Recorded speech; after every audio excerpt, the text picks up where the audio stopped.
Dobar dan svima, poštovani predstavnici medija.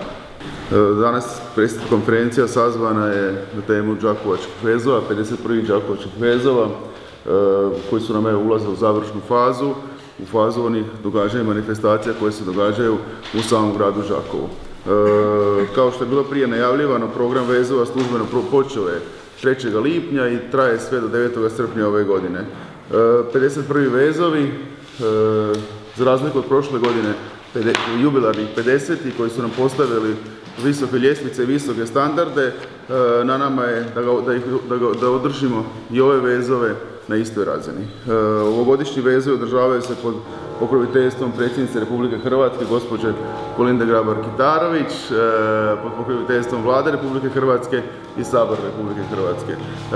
Koncept vezova organizacijski i programski vrlo je zapravo sličan kao i vezovi koji su bili prethodnih godina organizirani.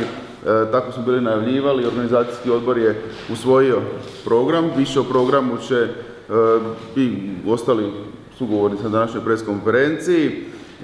Ono što je najbitnije iz njega istaknuti, završni dio vezova, ona 3 dana, ove godine su od 7. do 9. srpnja, znači petak navečer otvorenje vezova, nedjelja ujutro povorka i nedjelja navečer svečanost zatvaranja Đakovačkih vezova. Kako taj središnji dio vezova, ta 3 dana počinju sa svečanošću otvaranja koje će ove godine biti pred katedralom na novom obnovljenom Strossmayerovom trgu. Evo, gospodin Mirko Čurić, koji je scenarist scenske slike, malo o tome. Evo Mirko, izvoli. Đakovački vezovi i ove godine imaju jedan mali jubilej, znači 20. puta se otvaraju ispred Đakovačke katedrale. 1998. godine znači je napravljen jedan zaokret, krenulo se iz parka na svečano otvaranje ispred Đakovačke katedrale, tako da evo i ove godine očekujemo da će novo obnovljeni trg biti pun posjetitelja, da će Đakovački vezovi biti otvoreni na primjereni način, a ovaj puta je to sa otvaranjem pod nazivom Slavonac sam, time se ponosim. Riječ je o jednoj igri u kojoj smo se vratili negdje na početak 19. stoljeća, 1806-1807. godinu, u vrijeme biskupa Mandića, u vrijeme kada je Đakovo počelo doživljavati jedan procvat, kada se u Đakovu naseljavaju brojne njemačke, austrijske obitelji, kada u Đakovu se povećava broj stanovnika, broj gospodarskih subjekata i svega ostaloga, a u Đakovo osim tih ljudi koji dolaze trbuhom za kruhom, dolaze i umjetnici, među kojima je bio Mozartov šuljak Jakob Haibl, čovjek koji je u Đakovu živio 21 godinu, skladao 15 misa, ostavio veliki trag u kulturnom životu ne samo našeg grada, nego i šire, ali u to vrijeme u Đakovu prvi put dolaze i Lipicanci.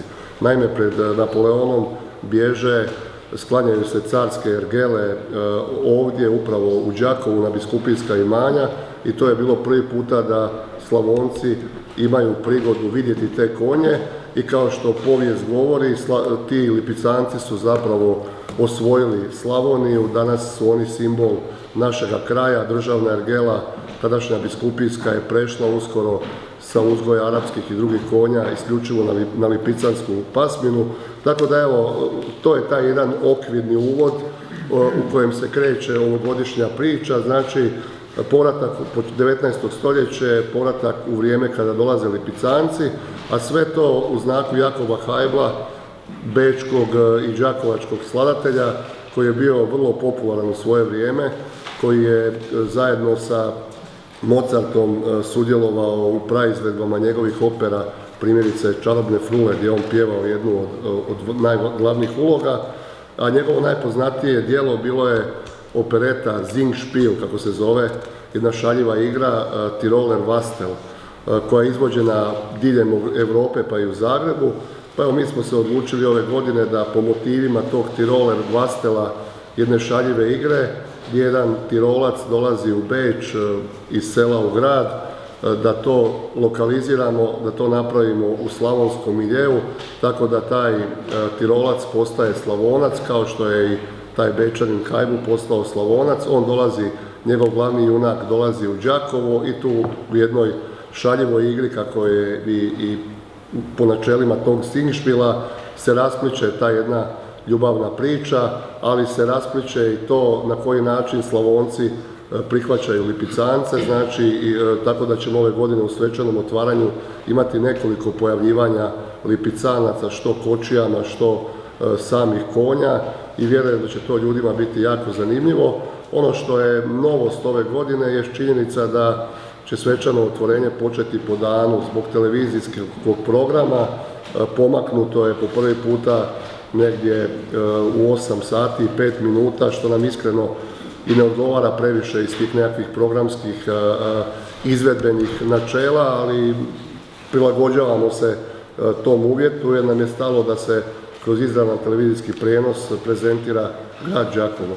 Evo, ja ću reći samo najznačajnije izvođače koji se pojavljuju u ovom programu.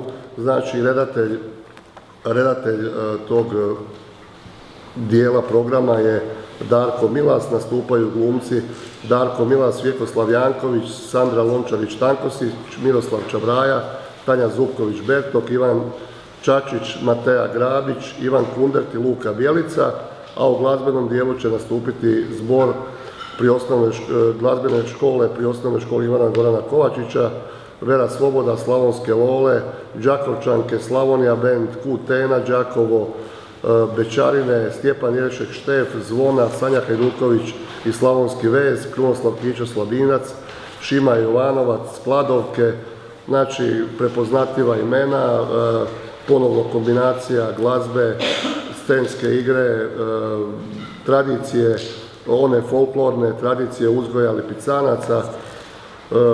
Program je vrlo zahtjevan, moramo se prilagoditi i novom trgu i nekim zahtjevima televizije, ali se nadamo da ćemo kao i prethodnih godina biti uspješni i da će Đakovčani uživati, da ćemo svi zajedno moći reći s ponosom na kraju tog programa Slavonac sam, time se ponosi. Dakle, kako je već gradonačelnik rekao da su od 3. i 4. 6. Đakovački vezovi počeli, pa je jedan dio folklornih programa već završen. Ono što nam sada slijedi, to je nedjelja 2.7. Mali vezovi. Na malim vezovima imamo 32 skupine, 12 gostujućih, od tih jedna je iz Bosne i Hercegovine, ove ostali su iz županija, odnosno županijski smotri sa kojima Đakovački vezovi održavaju suradnju i sa kojima razmjenjuju društvo.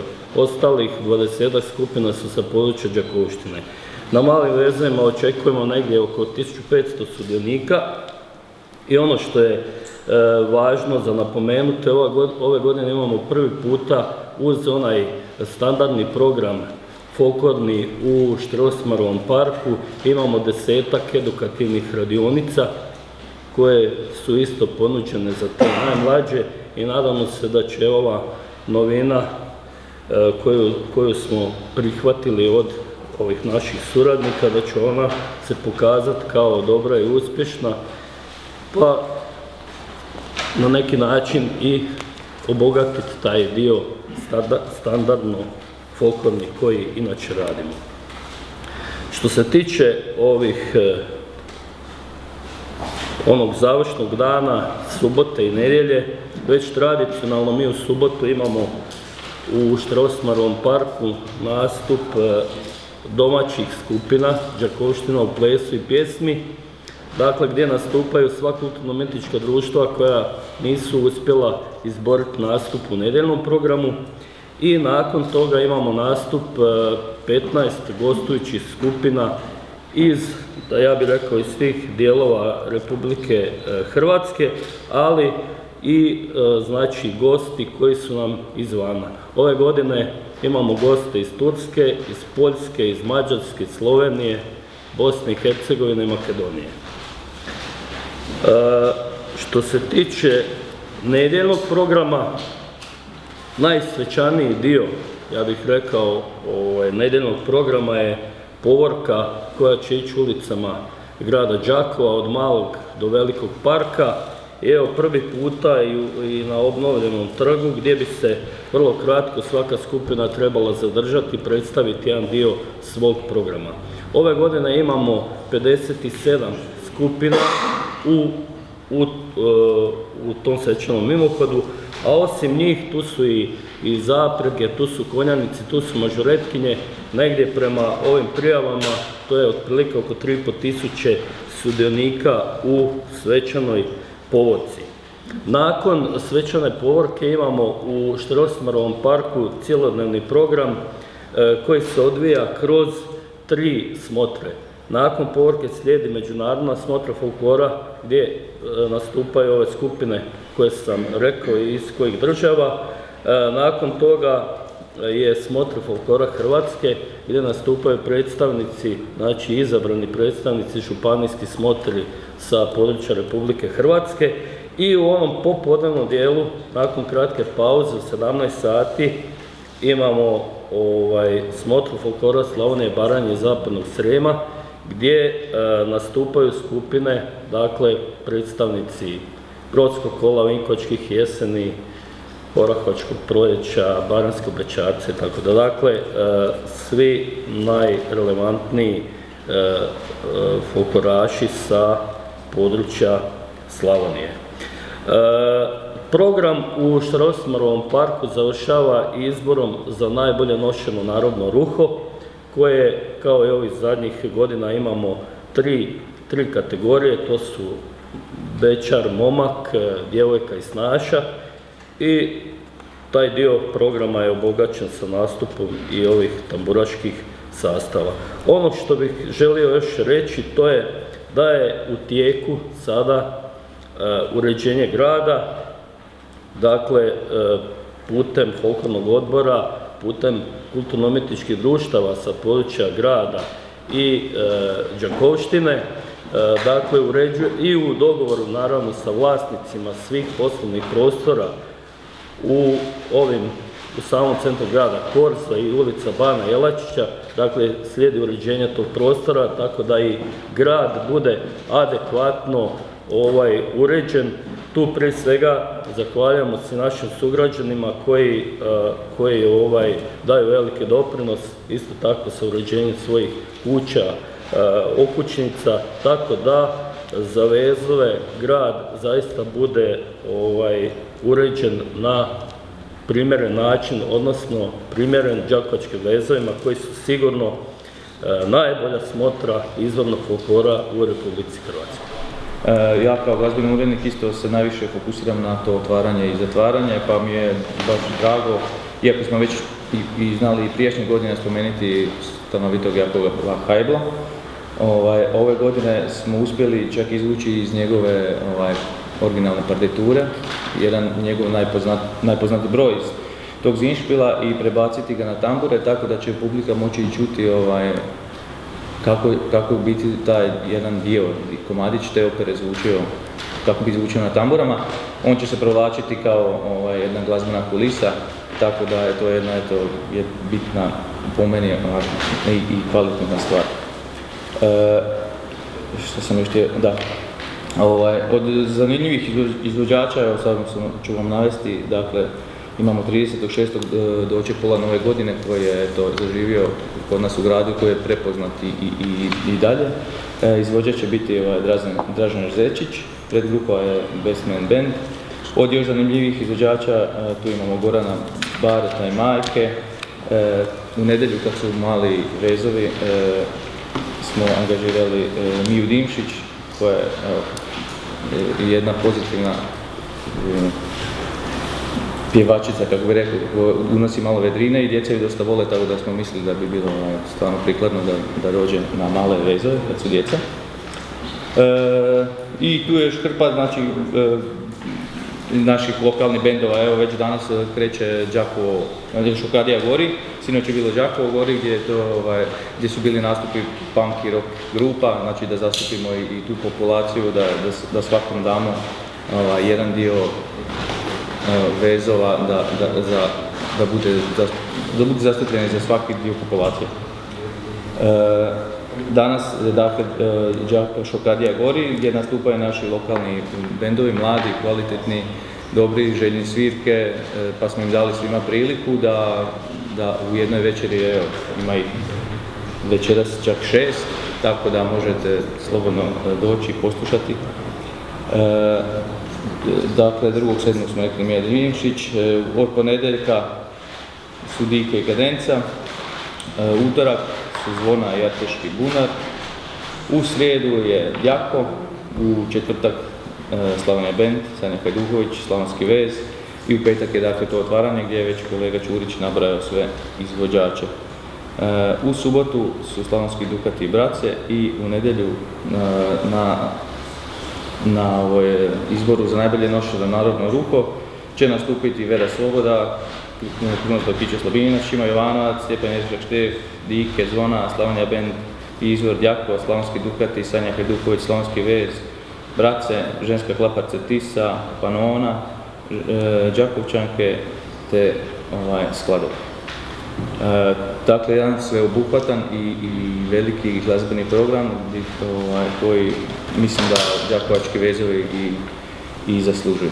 Program ovogodišnjih 51. Đakovačkih vezova je bogat kao i inače i zaista se svake godine ta ljestvica kvalitete organizacije same manifestacije i programa podiže na veću razinu iz godine u godinu.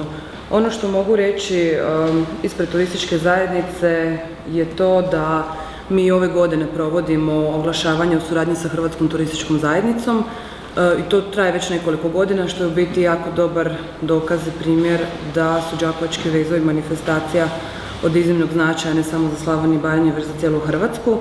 Vrijednost potpore uz pomoć Županijske turističke zajednice ove godine je oko 90.000 kuna, s tim da Hrvatska turistička zajednica sufinancira 80%. Isto tako, ispred turističke zajednice grada Đakova, u suradnji sa gradom Đakovom, sa odjelima, vezovi su aplicirani za top događaj, isto na natječaj Hrvatske turističke zajednice, te se nadamo da ćemo i ove godine biti proglašeni jednim od top događanja. Naime, nema ih puno na tom javnom pozivu u cijeloj Republici Hrvatskoj, bude ih od 10 do 15. Ove godine također imamo dosta zahtjeva i kontakata od nacionalnih televizija, evo uz izravan prijevoz svečanog otvorenja i svečane povorke, tako da se u turističkoj zajednici radimo i na tom području. Što se tiče i folklornih skupina, mi smo u biti taj, da možemo reći, servis koji u biti njih opskrbljuje informacijama, ne samo o vremenu dolaska ili kada je nastup, već o svim potrebnim drugim informacijama kako bi im boravak u gradu Đakovu bio što lagodniji. Ono što je kolega Vuković rekao vezano za male vezove, sve nas jako veseli upravo ta novina što se tiče tih radionica i tu moram se zahvaliti naravno u ime turističke zajednice i grada i folklornog odbora, voditeljicama, odnosno osobama koje su osmislile taj koncept, to je Marija Gačić, etnologinja u muzeju Đakovštine i Maja Nikačević.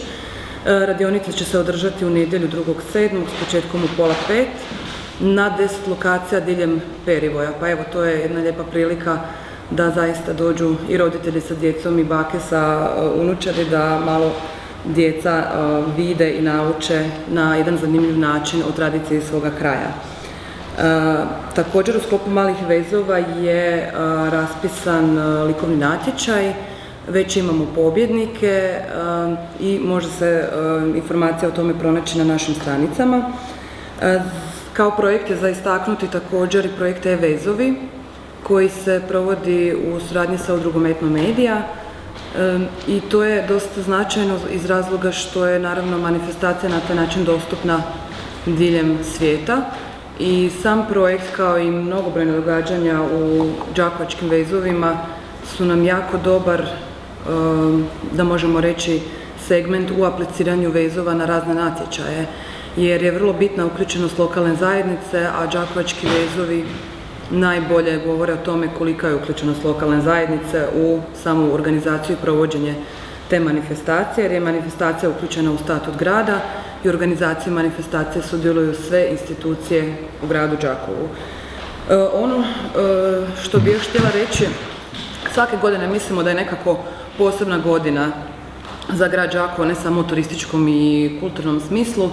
Mislili smo da je 50-a onako, kada su bili 50. vezovi da je to posebna godina, ali evo uspjesi su se nastavili u ovoj godini. To govorim iz razloga što su đakovački vezovi dobili još jedno priznanje. Postali su nositelji oznake EFE Label, što u biti govori o izvornosti, međunarodnoj prepoznatljivosti same manifestacije. Tako da smo u biti preko te oznake prepoznati i u toj zajednici europskih festivala. Program đakovačkih vezova se nalazi na web stranici turističke zajednice na hrvatskom, engleskom i njemačkom jeziku. Prisutni smo na svim društvenim mrežama.